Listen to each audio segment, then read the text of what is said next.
बिस्मिल्लाहिर्रहमानिर्रहीम। आज का हमारा टॉपिक है डीएनए का वाटसन और Crick model. Watson and Crick model of DNA.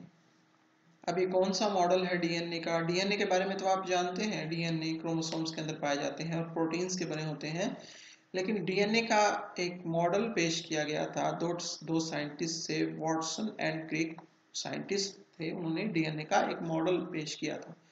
DNA का हर मॉलिक्यूल हजारों छोटे छोटे अज्जा पर मुश्तमिल होता है। डीएनए का हर मॉलिक्यूल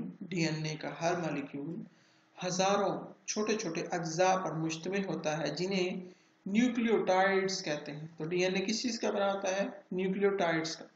डीएनए का हर मॉलिक्यूल हजारों छोटे छोटे अज्जा पर मुश्तमिल होता है, जिन्हें न्यूक्लियोटाइड्स कहते हैं। क्या कहते हैं? न्यूक्लियोटाइड्स। तो डीएनए छोटे छोटे न्यूक्लियोटाइड्स का बना होता है। डीएनए में 4 किस्म के न्यूक्लियोटाइड्स होते हैं। कितने न्यूक्लियोटाइड्स? 4 किस्म। ये आपने बात याद रखनी है कि एक तो डीएनए हजारों किस्म के हजारों न्यूक्लियोटाइड्स पर मुश्तमिल होता है, और वो डीएनए में 4 किस्म के न्यूक्लियोटाइड्स होते हैं, जो adenine nucleotide, thymine nucleotide, cytosine nucleotide और ग्वानिन न्यूक्लियोटाइड्स कहलाते हैं। डीएनए का हर मॉलिक्यूल हजारों छोटे छोटे अज्जा पर मुश्तमिल होता है। डीएनए का मॉलिक्यूल हजारों छोटे छोटे अज्जा पर मुश्तमिल होता है, जिन्हें न्यूक्लियोटाइड्स कहते हैं। क्या कहते हैं? न्यूक्लियोटाइड्स।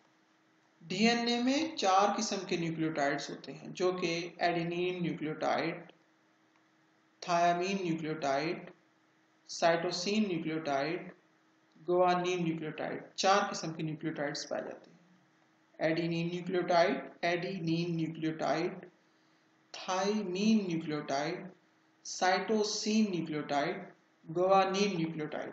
दोबारा एक बार फिर मैं चारों न्यूक्लियोटाइड्स के नाम ले रहा हूं।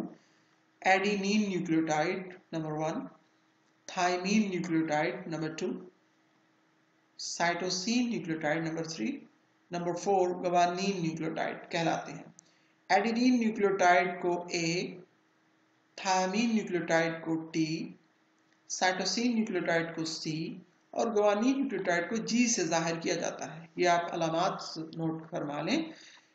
एडेनिन न्यूक्लियोटाइड को ए, थायमीन न्यूक्लियोटाइड को टी, साइटोसिन न्यूक्लियोटाइड को सी और ग्वानिन न्यूक्लियोटाइड को जी से जाहिर किया जाता है। वाटसन और क्रिक मॉडल के मुताबिक डीएनए मॉलिक्यूल न्यूक्लियोटाइड्स के बने हुए दो स्ट्रैंड्स पर मुश्तमिल होता है। ये दो स्ट्रैंड, ये एक स्ट्रैंड ये आप देख रहे हैं, ये घूम के आ रही है, और ये दूसरी स्ट्रैंड जो आप देख रहे हैं, जो एक दूसरे के साथ क्रॉस बैंड के जरिए जुड़कर सीढ़ी नुमा साख्त बनाते हैं। ये था आसान सा डीएनए का वाटसन और क्रिक मॉडल। ये था हमारा आज का टॉपिक कि डीएनए का वाटसन और क्रिक मॉडल क्या है। तो हमें पता चला कि डीएनए का वाटसन और क्रिक मॉडल ये कहता है कि डीएनए का मॉलिक्यूल हजारों न्यूक्लियोटाइड्स का बना होता है, और 4 किस्म के न्यूक्लियोटाइड्स होते हैं, जो कि adenine nucleotide, thymine nucleotide, cytosine nucleotide और ग्वानिन न्यूक्लियोटाइड हैं।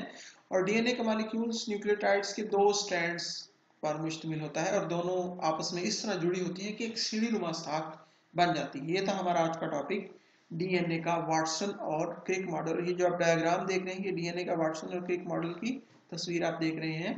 इंशाल्लाह नेक्स्ट हमारा टॉपिक होगा खुसूसियात की मुंतकिली कैसे होती है, ट्रांसमिशन ऑफ कैरेक्टर्स।